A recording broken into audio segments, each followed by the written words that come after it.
أفضل المياه ماء قد نبع من بين أصابع النبي المتبع يليه ماء زمزم فالكوثر فمصر نيل ثم باقي الأنهار. ലോകത്തെ ഏറ്റവും ശ്രേഷ്ഠമായ വെള്ളം അല്ലാഹുവിന്റെ റസൂലിന്റെ രണ്ട് വിരലുകൾക്കിടയിൽ നിന്ന് നബി സല്ലല്ലാഹു അലൈഹി വസല്ലമ തങ്ങളുടെ കാലഘട്ടത്തിൽ സ്വഹാബത്തിന് കിട്ടിയതാകുന്ന വെള്ളമാണ്. നദിയുടെ ഉറവ പോലെ നബി തങ്ങളുടെ രണ്ട് വിരലുകൾക്കിടയിൽ നിന്ന് മുസബ്ബിഹയുടെയും നടുവിരലിന്റെയും ഇടയിൽ നിന്ന് ഉത്ഭവിച്ചതാകുന്ന വെള്ളമാണ്. നബി സല്ലല്ലാഹു അലൈഹി വസല്ലമ തങ്ങളുടെ അനുയായികൾ വെള്ളത്തിന് വേണ്ടി ദുഃഖിച്ചപ്പോ, വെള്ളത്തിന് വേണ്ടി നബി തങ്ങളോട് കേണപേക്ഷിച്ചപ്പോ ഹബീബായ റസൂലുള്ളാഹി സ്വല്ലല്ലാഹു അലൈഹി വസല്ലമ തങ്ങൾ ഉള്ള വെള്ളം കൊണ്ടുവരാൻ പറയുകയാണ്. ഒരു ചെറിയ കുടത്തിൽ വെള്ളമുണ്ട്, അതിലേക്ക് നബി തങ്ങൾ കൈയിറക്കി വെച്ചു. സുബ്ഹാനല്ലാഹ്. സ്വഹാബത്ത് പറയുകയാണ്, അതിൽ നിന്ന് ഇതാ വെള്ളം ഉത്ഭവിക്കുകയാണ്, പുറത്തേക്ക് ഒഴുകുകയാണ്.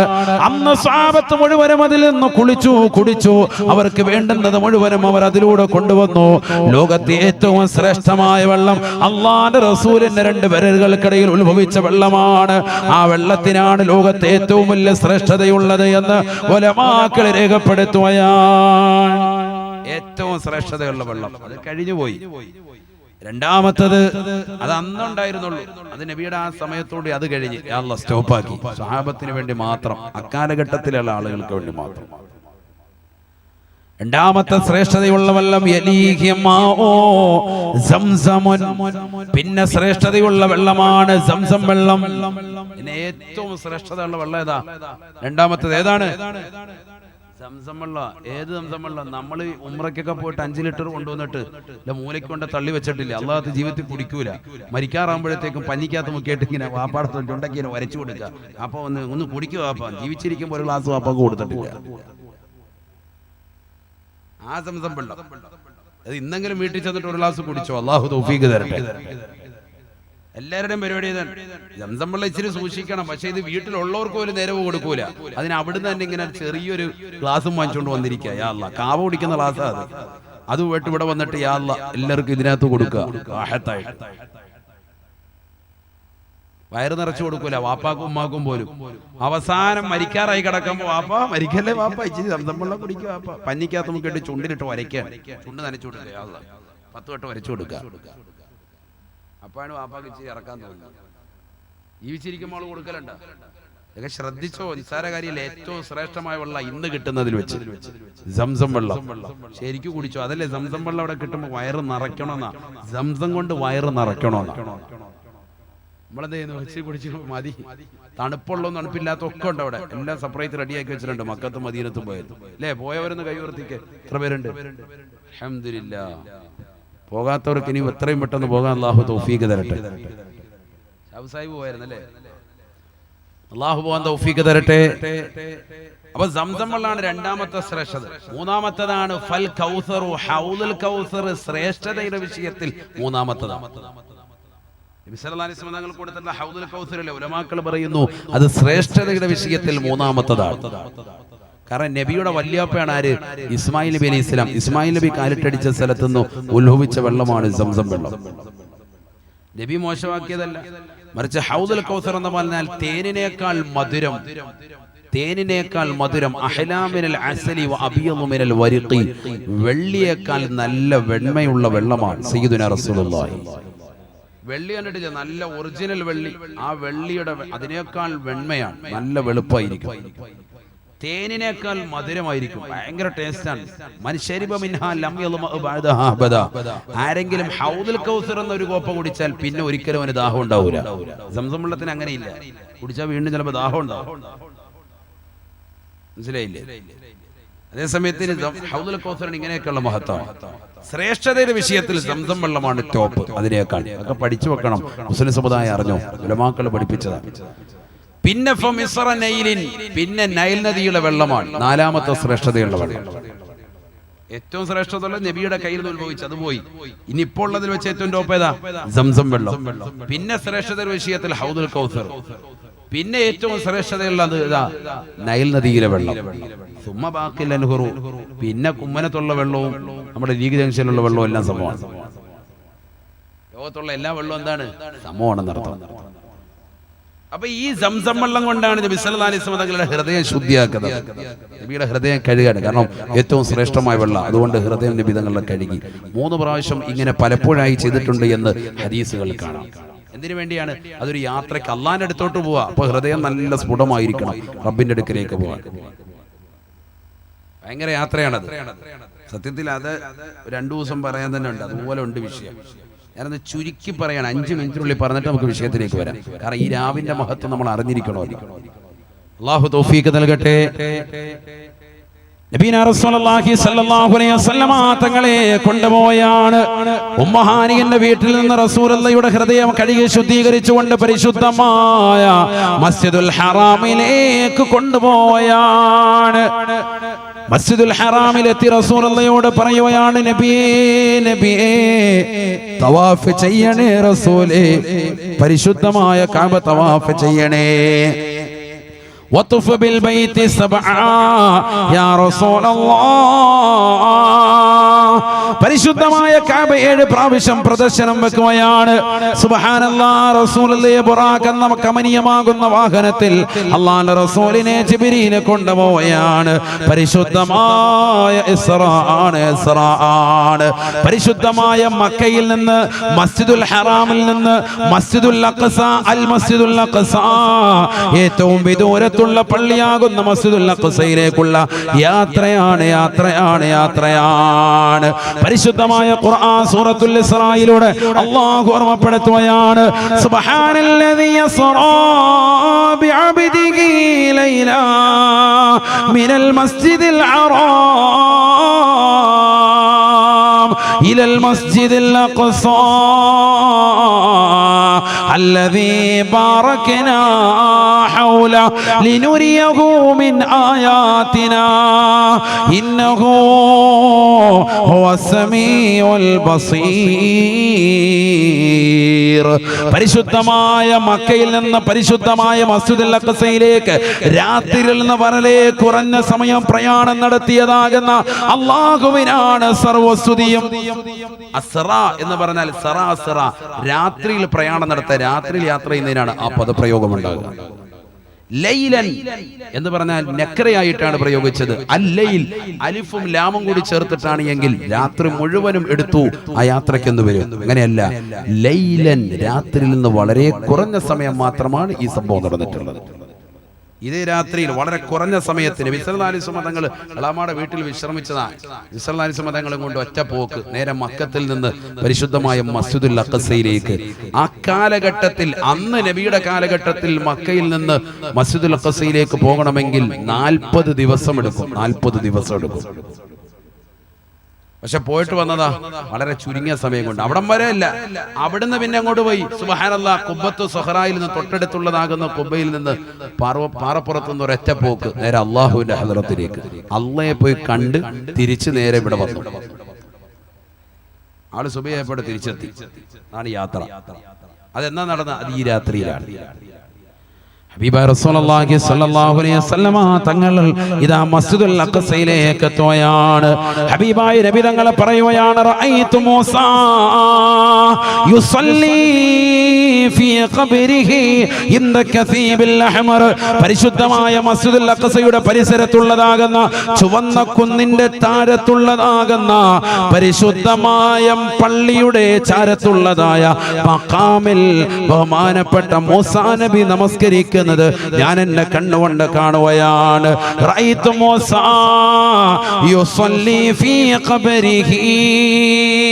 മൂസാ നബി നമസ്കരിക്കുന്നത് ഞാൻ എന്റെ കണ്ണുകൊണ്ട് കണ്ടു. ഞാനിതാ മസ്ജിദുൽ അഖ്സയിലെത്തി. ഞാനിതാ 2 റക്അത്ത് നമസ്കരിക്കുകയാണ്. എന്റെ പിന്നിലിതാ അമ്പിയാക്കൾ മുഴുവനും വന്ന് നിൽക്കുകയാണ്. എല്ലാ അമ്പിയാക്കളെയും പിന്നിലാക്കി ഞാൻ അവരുടെ മുന്നിൽ ഇമാമത്ത് നിന്നുകൊണ്ട് 2 റക്അത്ത് നമസ്കാരം നിർവഹിക്കുകയാണ്. അതിന്റെ അർത്ഥം അല്ലാഹുവിന്റെ റസൂലിനെ ആദരിക്കുകയാണ്. ദുഃഖിച്ചിരുന്നതാകുന്ന പ്രവാചകരെ, ദുഃഖിച്ചിരുന്നതാകുന്ന പ്രവാചകരെ ഇതാ ഒരു ആദരവിന് സാക്ഷ്യം വഹിക്കുകയാണ്. അമ്പിയാക്കളുടെ നേതൃത്വമാണ് തങ്ങൾ, സയ്യിദുൽ അംബിയാ, സർവ്വ അമ്പിയാക്കളുടെ നേതൃത്വമാണ്. അതുകൊണ്ട് തങ്ങൾ അവർക്ക് ഇമാമത്തായി നിന്നുകൊണ്ട് 2 റക്അത്ത് നബി സല്ലല്ലാഹു അലൈഹി വസല്ലമ തങ്ങൾ നമസ്കരിക്കുന്നു. അവിടെ നിന്ന് തൊട്ടടുത്തുള്ളതാകുന്ന ഖുബ്ബത്ത് സുഹ്റയിൽ നിന്ന് അല്ലാഹുവിന്റെ റസൂൽ ഒരു യാത്ര തിരിക്കുകയാണ്. ബുറാഖ് എന്ന വാഹനത്തിൽ ഒരൊറ്റ യാത്രയാണ്. സുബ്ഹാനല്ലാഹ്. ഒന്നാം ആകാശത്തേക്ക് എത്തിയപ്പോ ബഹുമാനപ്പെട്ട ആദം നബി അലൈഹി സ്വലാത്തു വസ്സലാം അല്ലാഹുവിന്റെ റസൂലിനെ സ്വാഗതം അരുളുകയാണ്. മർഹബാ ബിൻ നബി സാലിഹ് വൽ ഇബ്നി സാലിഹ്.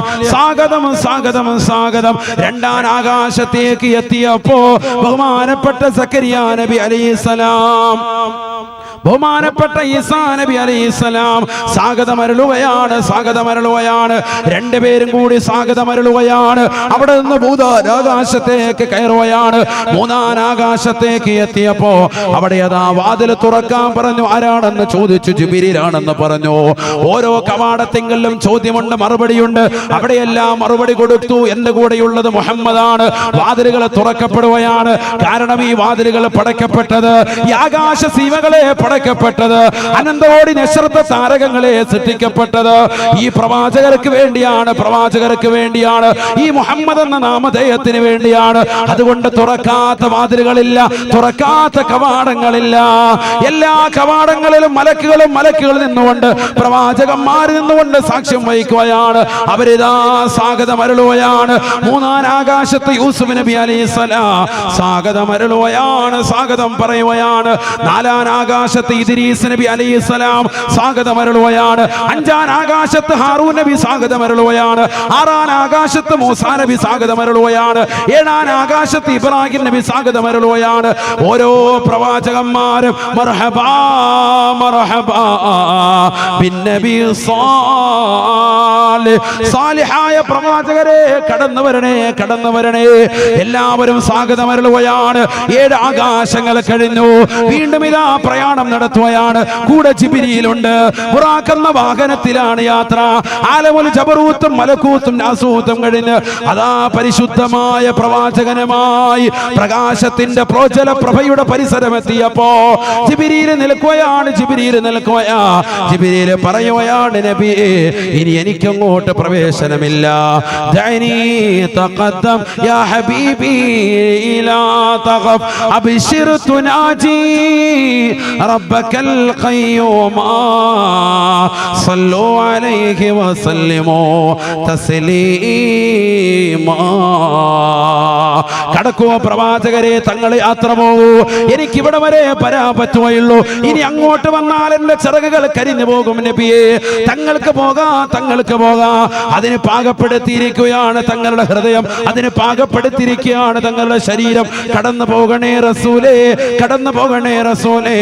അള്ളാന്റെ റസൂലെ പേടിക്കാതെ പോയാണ്. ഈ ലോകത്തിന്റെ തമ്പുരാനായ, ജഗന്നിയന്താവായ, പരിപാലകനായ, സർവേശ്വരനായ, സർവാധിപതിയായ, സർവലോക സംഹാരകർത്താവായ, ജഗന്നിയന്താവായ, പരിപാലകനായ പടച്ച റബ്ബിനെ നേരിട്ട് കാണുകയാണ്, കാണുകയാണ്. സുമ്മദനാ ഫതദല്ലാ فكان قاب قوسين أو أدنى فأوحى إلى عبده ما أوحى ما كذب الفؤاد ما رأى أفتمارونه على ما يرى لقد رآه نزلة أخرى عند سدرة المنتهى عندها جنة المأوى إذ يغشى السدرة ما يغشى ما زاغ البصر وما طغى لقد رأى من آيات ربي الكبرى. പരിശുദ്ധമായ ഖുർആൻ സൂറത്തുൻ നജ്മിലൂടെ ആ രംഗം വിശദീകരിക്കുകയാണ്. അല്ലാഹുവുമായി അടുക്കുകയാണ്. അമ്പ് വില്ലിലേക്ക് ചേർന്നിരിക്കുന്നത് പോലെ അല്ലാഹുവും റസൂലും അടുക്കുക അടുക്കുകയാണ്, പരസ്പരം സംസാരിക്കുകയാണ്. അല്ലാഹു സുബ്ഹാനഹു വ തആല ആ യാത്രയുടെ പര്യവസാനം മുത്തുനബിയുടെ കൈകളിലേക്ക് നൽകിയതാണ് പരിശുദ്ധമായ നമസ്കാരം. ആ നമസ്കാരം 50 വഖത്ത് കൊടുത്തു. അതുമായി താഴേക്കിറങ്ങിയ മുത്തുനബി അതാ പരിശുദ്ധ മൂസാ നബിയെ കാണുകയാണ്. ആറാൻ ആകാശത്ത് കൊണ്ട് മൂസാ നബി പറയുകയാണ്, നിന്റെ സമുദായത്തിന് 50 വഖത്ത് കഴിയില്ല നബിയേ, തിരിച്ചു പോകണേ റസൂലേ. ചുരുക്കാൻ പറയണേ അല്ലാഹുവിനോട്. അല്ലാഹുവിന്റെ റസൂല് തിരിച്ചു പോവുകയാണ്. 9 പ്രാവശ്യം തിരിച്ചയക്കുകയാണ്. 5 വഖത്ത് വീതം കുറച്ച് അവസാനം 5 വഖത്താക്കിയിരിക്കുകയാണ്. 50 വഖത്ത് കൊടുത്ത നമസ്കാരം 5 വഖത്താക്കി ചുരുക്കിയിട്ട് വീണ്ടും നബി തങ്ങൾ ഇറങ്ങുമ്പോ മൂസാ നബി പറയുകയാണ്, മുഹമ്മദേ നിന്റെ സമുദായത്തിന് കഴിയുകയില്ല മുഹമ്മദേ, ഒന്നുകൂടി തിരിച്ചു പോകണേ. അല്ലാഹുവിന്റെ റസൂല് പറയുകയാണ്, എനിക്ക് ലജ്ജയാണ് മൂസാ നബി. അല്ലാഹുവിന്റെ അടുക്കൽ 9 പ്രാവശ്യം പോയിട്ട് മടങ്ങി വന്നവനാണ്. അതുകൊണ്ട് ഞാൻ തിരിച്ചു പോകും. എന്റെ സമുദായത്തിൽ ഇത് കൃത്യമായി അനുഷ്ഠിക്കുന്നവരുണ്ടോ അവർക്ക് തീർച്ചയായും അല്ലാഹുവിനെ കാണാൻ പറ്റുമേ എന്ന് ഹബീബുനാ ശഫീഉനാ റസൂലുള്ളാഹി. ഈ ലോകത്തിന്റെ തമ്പുരാനായ ജഗന്നിയന്താവായ പരിപാലകനായ പടച്ചറപ്പിനെ നേരിട്ട് റസൂലുള്ള കണ്ട രാത്രിയാണ് ഈ രാത്രി. അഖ്തറേ ശാം കീ ഫലക് സേ ആവാസ്, ലോകത്തുള്ളതാകുന്ന സർവ്വ നക്ഷത്രങ്ങളും ആകാശത്ത് മിന്നിത്തിളങ്ങുന്ന നക്ഷത്രങ്ങൾ മുഴുവനും പ്രകാശത്താൽ പ്രോജ്വലിച്ച രാവാണ് ഈ രാവ്. സജദ കർതി ഹേ ജിസേ സഹർ വോ ഹേ ആജ് കീ രാത്. ഏതൊരു പ്രഭാതമാണോ പ്രദോഷത്തിന്റെ മുന്നിൽ സുജൂദ് ചെയ്തിട്ടുള്ളത് അത് ഈ രാത്രിക്കാണ്. ഈ രാത്രിയുടെ മുന്നിലാണ് നാളത്തെ പകൽ സുജൂദ് ചെയ്തിട്ടുള്ളത്. കാരണം ഈ രാത്രിയുടെ മഹത്വം ചെറുതല്ല. ഈ രാത്രി മറ്റു രാവുകളെക്കാൾ ശ്രേഷ്ഠമുള്ളതാണ്. രഹേ ഏക് ഗാം ഹേ ഹിമ്മത്ത് കേ ലിയേ അർശേ ബരീർ. അർശിന്റെ ഉടമസ്ഥനായ പടച്ചറപ്പിലേക്ക് നീ ഒരു ചാണെടുത്താൽ അല്ലാഹു നിന്നിലേക്ക് ഒരു മുഴമെടുക്കുന്നവനാണ്. ഈമാനിന്റെ പ്രഭ വെച്ചുകൊണ്ട് നമസ്കരിക്കാൻ കടന്നു വരുന്ന ചെറുപ്പക്കാരാ സോദരാ, അല്ലാഹു നിന്നിലേക്ക് അടുക്കുകയാണ്. കഹ്റഹി ഹേ യേ മുസൽമാൻ സേ മിഅ്റാജ് കീ രാത്. ഇതാണ് പരിശുദ്ധമായ മിഅ്റാജിന്റെ രാവ്. ഇത് പവിത്രമായ രാവാണ്. മുൻകഴിഞ്ഞു പോയ മഹത്തുക്കൾ, ഔലിയാക്കൾ, അമ്പിയാക്കൾ, മഹത്തുക്കൾ എല്ലാവരും ഈ രാവിനെ ബഹുമാനിച്ചിട്ടുണ്ട്, ആദരിച്ചിട്ടുണ്ട്. ഇജാബത്തുള്ള രാവാണ്, ദുആഇന് ഉത്തരം ലഭിക്കുന്ന രാവാണ്. അതുകൊണ്ട് സഹോദരാ സഹോദരി, ഈ പരിശുദ്ധമായ രാവിൽ ഒരുമിച്ച് കൂടാൻ സൗഭാഗ്യം ലഭിച്ചവരെ നിങ്ങൾ ഭാഗ്യവാന്മാരാണ്, ഭാഗ്യവതികളാണ്. ഈ രാവിൽ പടച്ചറപ്പിന്റെ ദീനിന് വേണ്ടി അല്ലാഹുവിന്റെ മജ്‌ലിസിൽ ഒരുമിക്കാൻ പടച്ചറപ്പ് നിങ്ങൾക്ക് തെരഞ്ഞെടുത്തിരിക്കുകയാണ്. ഇതേ സമയത്ത് തന്നെ റിലീസിന്റെ പടങ്ങൾ തേടിക്കൊണ്ട് ലൂസിഫറെ കാണാൻ വേണ്ടി തിയേറ്ററിൽ ഇടിച്ചു തുന്നുന്ന മുസ്ലിം സമുദായത്തിൽപ്പെട്ട ചെറുപ്പക്കാരില്ലയോ, സഹോദരന്മാരില്ലയോ, അവരിൽ നിന്ന് വിഭിന്നമായി ഇൽമിന്റെ സദസ്സിലേക്ക് നിനക്ക് വരാൻ അല്ലാഹു നിന്നെ തെരഞ്ഞെടുത്തില്ലയോ? ഇതൊരു ചെറിയ തൗഫീഖല്ല അല്ലാ.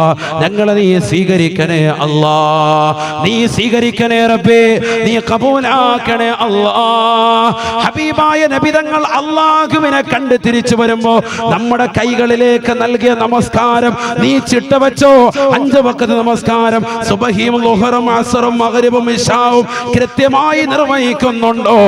അല്ലാഹുവിനെ നേരിട്ട് നിനക്ക് കാണാമെന്ന് ഹബീബുനാ ശഫീഉനാ റസൂലുള്ളാഹി സല്ലല്ലാഹു അലൈഹി വസല്ലം. അല്ലാഹു തൗഫീഖ് നൽകട്ടെ. മൻ സറഹു അൻ യൽഖല്ലാഹ അസ്സ വജല്ല ഫൽയുഹാഫിദ് അല സ്വലവാത്തിൽ ഖംസ. 5 വഖത്ത് നിസ്കാരം നിലനിർത്തിയാൽ ആരെ കാണാം? അല്ലാഹുവിനെ കാണാം. കാരണം ഇത് അല്ലാഹുവിനെ നേരിട്ട് കണ്ട ഒരു പ്രവാചകൻ കൊണ്ടുവന്നതാണ് എന്ത്? ഈ നിസ്കാരം. എന്തിന്? ഈ ഉമ്മത്തിന് അല്ലാഹുവിനെ കാണാൻ ആഗ്രഹിക്കുന്നവർക്ക് ഇതാ ഒരു നിസ്കാരം നൽകുകയാണ്. അല്ലാഹു തൗഫീഖ് നൽകട്ടെ.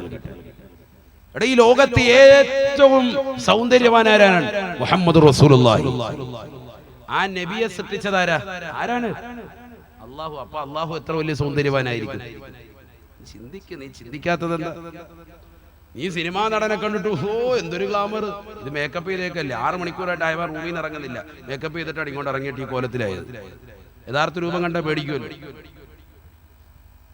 ഹബീബായ റസൂലുള്ളാഹി സ്വല്ലല്ലാഹി അലൈഹി വസല്ലം തങ്ങളെ പോലെ ലോകത്തെ ഏറ്റവും വലിയ സൗന്ദര്യമുള്ള ഒരു വ്യക്തി കഴിഞ്ഞു പോയിട്ടില്ല, ഇനി വരാനുമില്ല. ഏറ്റവും വലിയ സൗന്ദര്യം. ആ പ്രവാചകരെ സൃഷ്ടിച്ച അള്ളാഹുവിന് എത്ര വലിയ സൗന്ദര്യം ഉണ്ടായിരിക്കും. നമ്മൾ ചില സ്ഥലങ്ങളിലൊക്കെ പോകുമ്പോൾ ഭയങ്കര സംഭവമായിരിക്കും അല്ലേ. മുമ്പ് ഞാൻ ലക്ഷദ്വീപിൽ പോയിട്ട് ഒരു 3-4 കിലോമീറ്റർ ദൂരോട്ട് പോയിട്ട് അവരിങ്ങനെ ഡൈവിങ് നടത്തും, വെള്ളത്തിനടിയിലോട്ട് വിടും. അത് ചെയ്തവരുണ്ടാ? ലക്ഷദ്വീപിൽ പോകുമ്പോൾ കവരത്തി ദ്വീപിൽ പോയിട്ട് അവിടുത്തെ ചെറുപ്പക്കാരൊക്കെ ഒരു നിർബന്ധം, നമ്മളെ വെള്ളത്തിൽ മുക്കണം. ഞാൻ പറഞ്ഞ ആയിക്കോട്ടെ. എന്നോട് പറഞ്ഞു ഉസ്താദ് പോയി നോക്കൊരു വേറെ ലോകമാണ്. അങ്ങനെ ലാസ്റ്റ് അവർ എന്ത് ചെയ്തിട്ട് വെള്ളത്തിനടിയിലോട്ട് നമുക്ക് യൂണിഫോം ഒക്കെ നൽകി വേറെ ആളും കൂടെ വരും, അല്ലെങ്കിൽ നമ്മളെപ്പം മയ്യത്തായെന്ന് ചോദിച്ചാൽ അള്ളാഹത്ത് അങ്ങനെ വെള്ളം കടലിലാണ്, വേറെ എവിടെയല്ല, വല്ലാതെ ഇങ്ങനെ വിഴുങ്ങിയാൽ തീർന്നു, പിന്നെ വാതും ഉണ്ടാവില്ല, ഒന്നും ഉണ്ടാവില്ല. യാ അല്ലാഹ് നേരെ കൊണ്ടുവന്ന് വെള്ളത്തിലിറക്കാൻ ഇവരൊരു സ്പീഡ് ബോട്ടിൽ അങ്ങനെ കൊണ്ടുപോകും. 2-3 കിലോമീറ്റർ കഴിയുമ്പോഴത്തേക്കും അതൊക്കെ ഇറക്കി വിടുക. ഒരാൾ കൂടെ വരും, നമ്മളെ പുറകെ പിടിച്ച് ഗൈഡ് ചെയ്തിട്ട് ഇങ്ങനെ വെള്ളത്തിനടിയിലോട്ട് കൊണ്ടുപോകും. നമ്മൾ ഈ അക്വേറിയത്തിൽ കിടക്കുന്ന കളർ മത്സ്യങ്ങളില്ലേ, അതിന്റെ ഒരു ബഹർ ലോകത്തേക്ക് നമ്മളെ അങ്ങോട്ട് കൊണ്ടുപോവാണ്. നമ്മൾ പിന്നെ കുറച്ച് കഴിയുമ്പോൾ നമ്മുടെ ചാനലൊന്നുമില്ല, നമ്മൾ കരുതും വേറെ എവിടെ എത്തിയിട്ടുണ്ട്. ഓക്സിജനൊക്കെ ഉണ്ട് പ്രത്യേകം വായു കൂടെ, പുറത്തെല്ലാം കെട്ടിവെച്ചിട്ടുണ്ട്. അത് കറക്റ്റായിട്ട് വലിച്ചില്ലെങ്കിൽ യാ അല്ലാഹ് പിന്നെ എഴുന്നേറ്റ് വരുന്ന വേറെ ആളായിരിക്കും. അതൊക്കെ ആദ്യം ഇവർ പഠിപ്പിച്ചിട്ടാണ് അങ്ങോട്ട് വിടുക. ഇതിങ്ങനെ വലിക്കുന്നതുകൊണ്ട് സംഭവം പിന്നെ നമ്മൾ വേറെ ഏതോ ലോകത്ത് നിന്നതുപോലെയാണ്. അപ്പോഴാണ് കടലിനടിയിലുള്ള അത്ഭുതങ്ങളൊക്കെ, അതൊക്കെ ഒരു ലോകമാണ്. അതിങ്ങനെ 1 മണിക്കൂറോളം നമ്മളിങ്ങനെ അരമണിക്കൂർ ഇങ്ങനെ അവിടെ ഇവിടെ ഇങ്ങനെ കൊണ്ടുപോകും, ഇങ്ങനെ എല്ലായിടത്തും കൊണ്ടുപോകും. അതൊരു ഭാഗമാണ്. അതിന് കുറച്ചുകൂടെ അപ്പുറത്തോട്ട് പോയാൽ വേറെ ഏരിയ ഉണ്ട്, തിമിംഗലമൊക്കെ നമ്മളെ നക്കും, അങ്ങനത്തെ ഏരിയ ഉണ്ട്, അങ്ങോട്ട് കൊണ്ടുപോകില്ല. ഇത് ഈ ഭാഗത്ത് മാത്രം. ഇവിടെ നല്ല കളർ മത്സ്യങ്ങളാണ്, ഭയങ്കര കളർ മത്സ്യങ്ങളാണ്. അപ്പൊ ഈ ലോകം അത്തരത്തിലുള്ള അതൊക്കെ നമ്മൾ കാണുമ്പോൾ നമ്മൾ എത്തും, പടച്ചവനെ എത്ര വലിയ സൃഷ്ടിപ്പാണ് അല്ലാഹു സുബ്ഹാനഹു വ തആല സൃഷ്ടിച്ചിരിക്കുന്നത്. ഈ വസ്തുക്കളെയൊക്കെ സൃഷ്ടിച്ച അള്ളാഹുവിനെ നമ്മുടെ കണ്ണുകൊണ്ട് നമ്മൾ കാണുന്ന വസ്തുക്കളൊക്കെ ഭയങ്കരമാണ്, ഭയങ്കര സൗന്ദര്യമായിട്ട് നമ്മൾ പറയുന്നുണ്ട്. ഇതിനൊക്കെ സൃഷ്ടിച്ച അള്ളാഹു എത്ര സൗന്ദര്യവാനാ, എന്താ നീ അത് ചിന്തിക്കാത്തത്? ഇന്നല്ലാഹ ജമീലുൻ യുഹിബ്ബുൽ ജമാൽ സയ്യിദുനാ റസൂലുള്ളാഹി. അള്ളാഹു സൗന്ദര്യവാനാണ്, ഭയങ്കര സൗന്ദര്യവാൻ. ആ അള്ളാഹുവിനെ ഒന്ന് കാണണ്ടേ, അതല്ലേ നിനക്ക് ഏറ്റവും വേണ്ടത്. നാളെ രാവിലെ ഇവിടെ ഒരു സിനിമാ നടൻ വരുന്നു, കട ഉദ്ഘാടിക്കാൻ വരുന്നു എന്ന് പറഞ്ഞാൽ നീ ഇന്ന് രാത്രി പോലും പോവില്ല. ഇവിടെ പാവിരിച്ചിട്ട് യാ അല്ലാഹ് ഇങ്ങനെ ഇരിക്കുക, ഇത്തികാഫുൽ ജൽസ യാ അല്ലാഹ് ഇവിടെ ഇരിക്കുക, പോവില്ല അല്ലേ. റസൂലുള്ളാഹി വരുന്നെന്ന് പറഞ്ഞാൽ തീർന്നില്ലേ. നമ്മുടെ ജീവിതത്തിൽ ഏറ്റവും വലിയ ഇഷ്കാണ് അള്ളാഹുവിനെ കാണാൻ. നീ എന്താ പ്രയത്നിക്കാത്തത്? നിനക്ക് അള്ളയെ കാണണോ? നീ 5 വഖത്ത് നമസ്കാരം ചിട്ട വെച്ചാൽ മതി. സയ്യിദുനാ റസൂലുള്ളാഹി അതിനായി നിസ്കാരം നൽകിയിട്ടുണ്ട്. അതാണ് ഈ രാവിന്റെ മഹത്വം. ഈ രാവിലെ മഹത്വം അതാണ്. ഇത് കാലികമായൊരു വാദമാണ്, അതുകൊണ്ടാണ് ഞാൻ അങ്ങനെ ഒന്ന് കയറ്റി പറഞ്ഞത്. കാരണം ഈ രാത്രിയിൽ അത് പറയാതെ പോകൽ എന്നെ സംബന്ധിച്ചിടത്തോളം ബുദ്ധിമുട്ടുള്ളതാണ്. അള്ളാഹു നമുക്ക് നാഫിയ ഇൽമ നൽകി അനുഗ്രഹിക്കട്ടെ.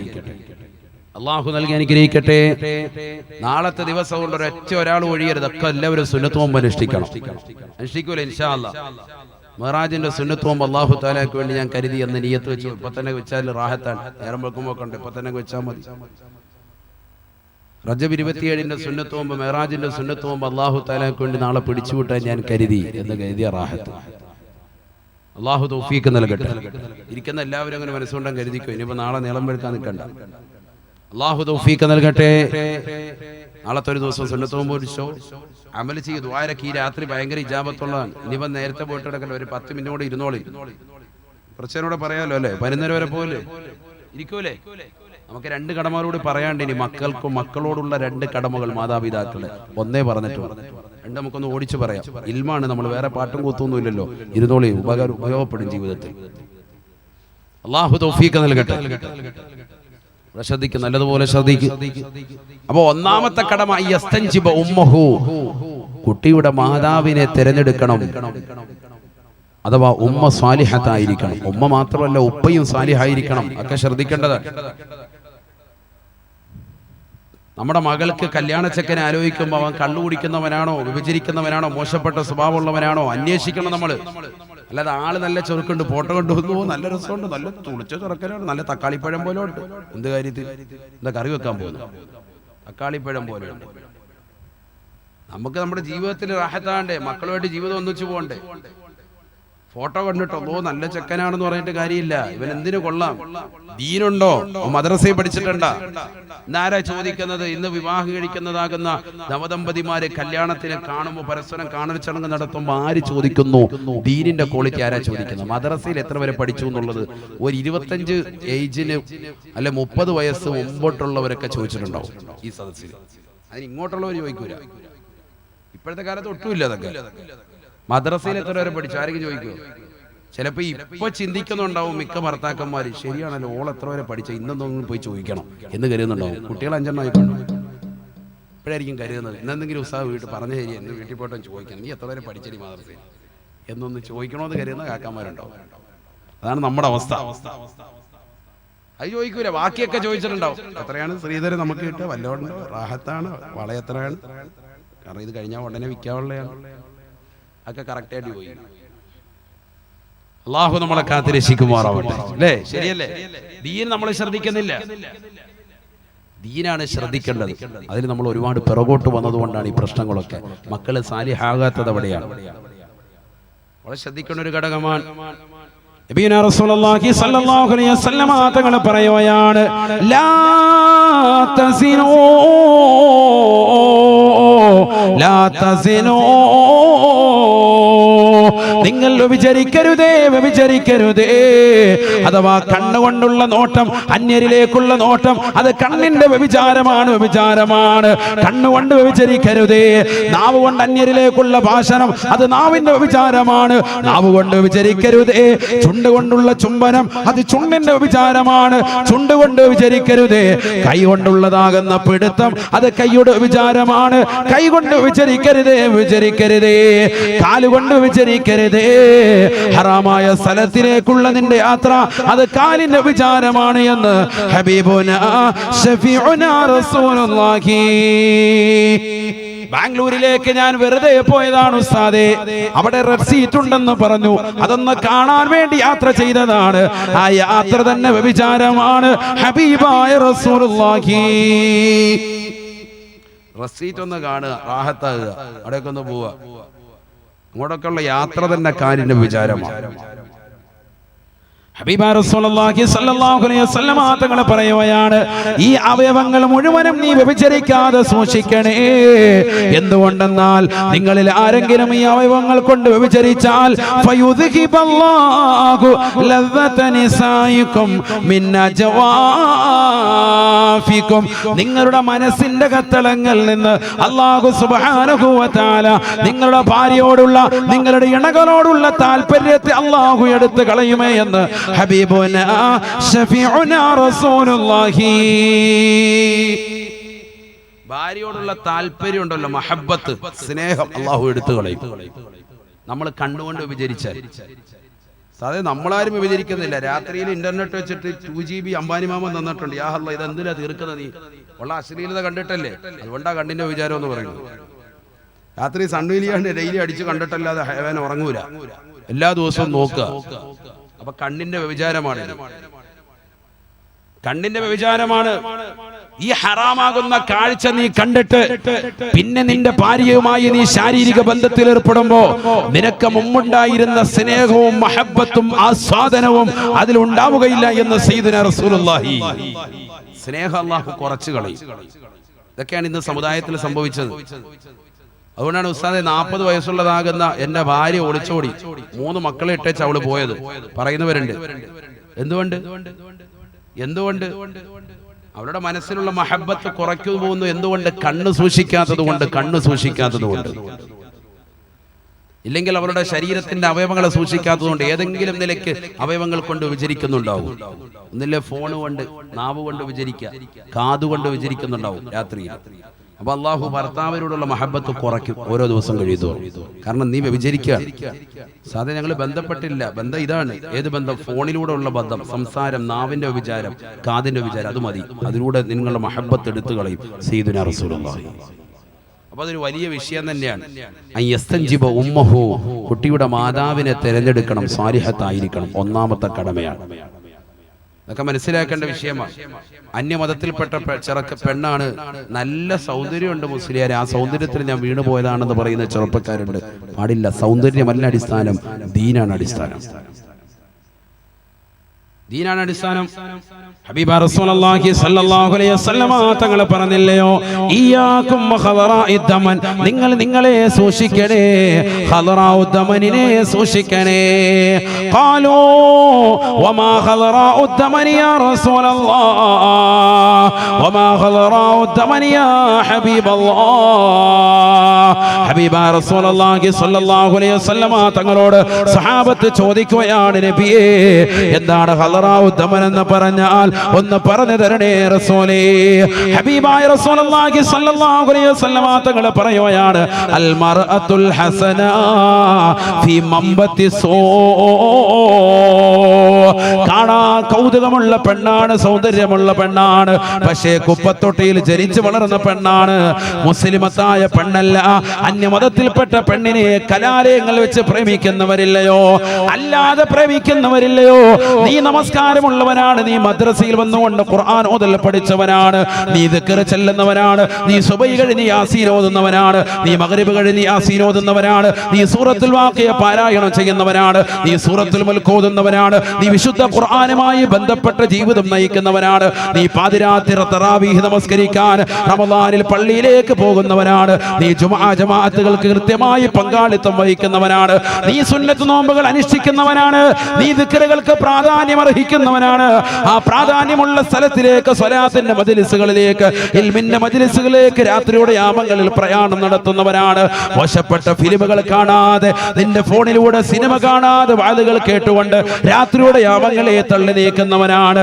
അങ്ങനെ ദീനീ ബോധമുള്ള ഒരു ചെറുപ്പക്കാരനായിരിക്കെ നിന്റെ ശരീരത്തിലേക്ക് കുഫ്രിയത്തിന്റെ വക്താവാകുന്ന ഒരു പെണ്ണിനെ നീ ചേർക്കരുത്. നീ നിന്നെ സൂക്ഷിക്കണേ, കുപ്പത്തൊട്ടിയിലുള്ള പെണ്ണിനെ സൂക്ഷിക്കണേ. ഹബീബായ റസൂലുള്ളാഹി.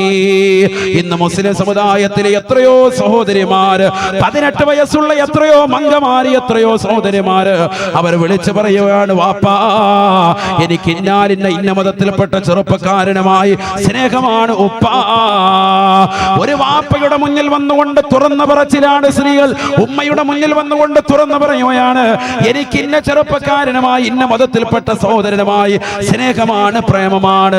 അവരെ വിവാഹം ചെയ്ത് നൽകിയില്ല എങ്കിൽ ഈ കാണുന്ന ഫാനിൽ ഞാൻ കെട്ടിത്തൂങ്ങിച്ചാകും, അടുത്ത് കാണുന്ന റെയിൽവേ ട്രാക്കിൽ പോയി ഞാൻ തലവെക്കും, ഞാൻ ഏതെങ്കിലും പാളയത്തിൽ പോയി തലയെടുക്കും, ഏതെങ്കിലും പാളത്തിന്റെ മുകളിൽ പോയി താഴേക്ക് ഞാൻ ചാടി മരിക്കും എന്ന് മാതാപിതാക്കളോട് ഗീർവാണം മുഴക്കുന്ന മക്കളെ, അവരെ സമ്മതിച്ചിട്ടാകട്ടെ അല്ലാതാകട്ടെ, രജിസ്ട്രേഷൻ ഓഫീസിൽ പോയി അവളുമായി നീ വിവാഹം നടത്തിയിട്ടുണ്ട് എങ്കിൽ നിങ്ങൾക്ക് മക്കളുണ്ടാകുന്ന ഒരു കാലഘട്ടം വരൂലേ, ആ മക്കളോടുള്ള കടമകൾ നിങ്ങൾ പൂർത്തീകരിച്ചവരല്ല എന്ന് ഉമർ ബിൻ ഖത്താബ് റളിയല്ലാഹു അൻഹു. അവിടെയാണ് വിഷയം. മക്കളുണ്ടാകും എന്നുള്ളതല്ല, മക്കളുണ്ടായി കഴിയുമ്പോ എന്തായി, അവരോടുള്ള കടമകൾ വീഴ്ച വരുത്തിയവനായിരുന്നു. കാരണം നീ ദീനുള്ളവനാണ്, മതബോധമുള്ളവരാണ്. ഇപ്പൊ അതൊക്കെയാണ് പരിപാടി. ഇപ്പൊ റോഡിൽ കൂടെ ഇങ്ങനെ പോകുന്നു, ഒരു ബംഗാളി റോഡിൽ നിന്ന് കുഴിക്കുന്നു, അവന്റെ പെങ്ങൾ തൊട്ടപ്പുറത്തുണ്ട്, കാണാൻ നല്ല രസമുണ്ട്, ആ താത്ത വണ്ടിക്കകത്ത് കയറ്റിയിരുത്തി കൊണ്ടുപോകാൻ. രജിസ്റ്റർമാര് തമ്പ് വെച്ച് കല്യാണം കഴിച്ച ഒരു ബൊക്ക ഇട്ടിട്ട് ഏതെങ്കിലും ദേവാലയത്തിന് മുന്നിൽ നിന്നിട്ട് സുജൂദ് ചെയ്ത് റാഹത്തായിട്ട് കൂടെ കഴിയുന്നവരെ, മക്കളുണ്ടായി കഴിയുമ്പോൾ മക്കളോടുള്ള ക്രൂരതയാണ് നിങ്ങൾ ചെയ്തത്, അവരോടുള്ള കടമ പാലിച്ചിട്ടില്ല. കാരണം നീ ഒരു ദീനി ബോധമുള്ളവനാണ്, മതബോധമുള്ളവനാണ്, മദ്രസയിലും ദീനും ഖുർആനും ഹദീസും ഒക്കെ പഠിച്ചിട്ടുള്ളവരാ, അഖ്ലാഖും ദീനിയാത്തും ഫിഖ്ഹും ഒക്കെ അറിയാവുന്ന ഒരു മനുഷ്യനാ. നിന്റെ ശരീരത്തിലേക്ക് നീ കുഫ്രിയത്തിന്റെ വക്താവിനെ ചേർക്കരുത്, നീ ശ്രദ്ധിക്കുക. ഔദു ബില്ലാഹി, അല്ലാഹു കാക്കട്ടെ. ശ്രദ്ധിക്കേണ്ട ഒരു വിഷയമാണ്. രണ്ടാമത്തെ കടമ അതാ കേട്ടോ, 2, 3 വേഗം പറയാം, സമയം പോവാൻ, നല്ലതുപോലെ ശ്രദ്ധിച്ചു. ഉമർ ബിൻ ഖത്താബ് റളിയല്ലാഹു തആല ഓർമ്മപ്പെടുത്തുകയാണ്, പഠിപ്പിക്കുകയാണ്. രണ്ടാമത്തെ കടമ ഏതെന്നറിയുമോ? വഅയ്യുഹസ്സിന ഇസ്മഹു, കുട്ടിയുടെ പേര് നന്നാക്കലാണ്, നന്നാക്കലാണ്.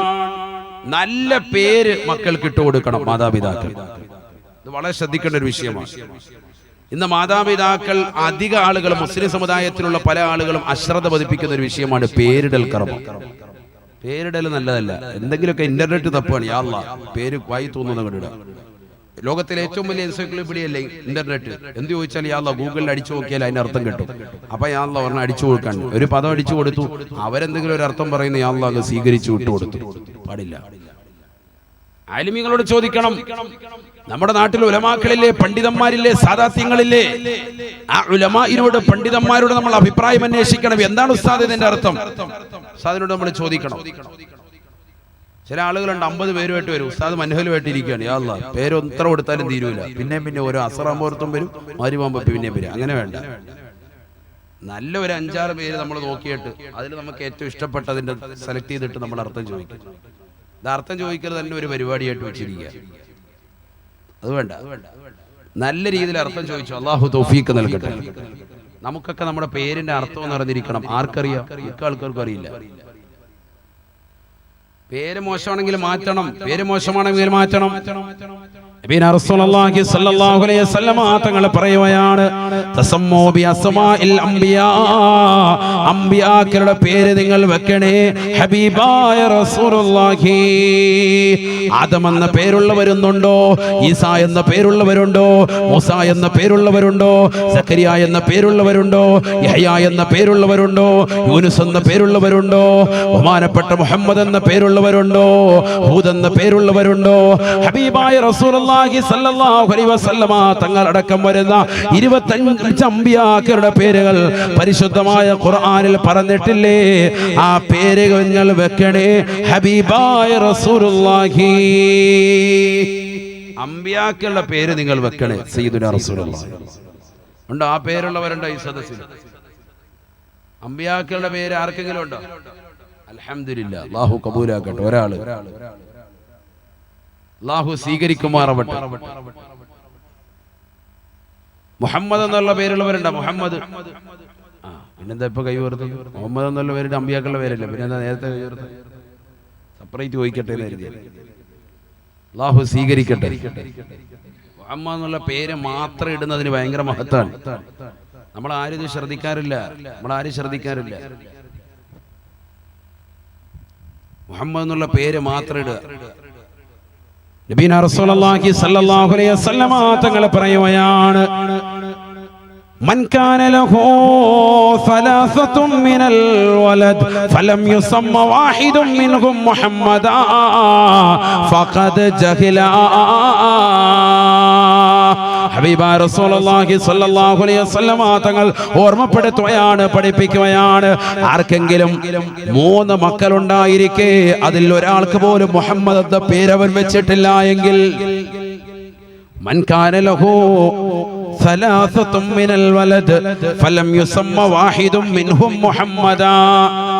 3 മക്കളുണ്ട്, 3 മക്കൾ ഒരാൾക്കും മുഹമ്മദ് എന്ന പേര് വെച്ചിട്ടില്ല എങ്കിൽ ഫഖദ് ജഹില, അവന് പേരിടുന്ന വിഷയത്തിൽ വിവരമില്ലാത്തവനാണ്. ഹബീബായ റസൂലുള്ളാഹി. അവൻ ആ വിഷയത്തിൽ അജ്ഞനാണ്. സയ്യിദുനാ റസൂലുള്ളാഹി. 3 മക്കളെങ്കിലും ഉണ്ടെങ്കിൽ അവർക്ക് എന്തിടണം? മുഹമ്മദ് പേരിടണം. ഒരാൾക്കെങ്കിലും ഇടണം. എന്തുകൊണ്ട് ഞാനിതൊക്കെ പറയുന്നു? ഉസ്താദേ, നമുക്കറിയില്ല. നമുക്ക് 15 മക്കളുണ്ട്, ഒരുത്തനും ഈ പേരിട്ടിട്ടില്ല.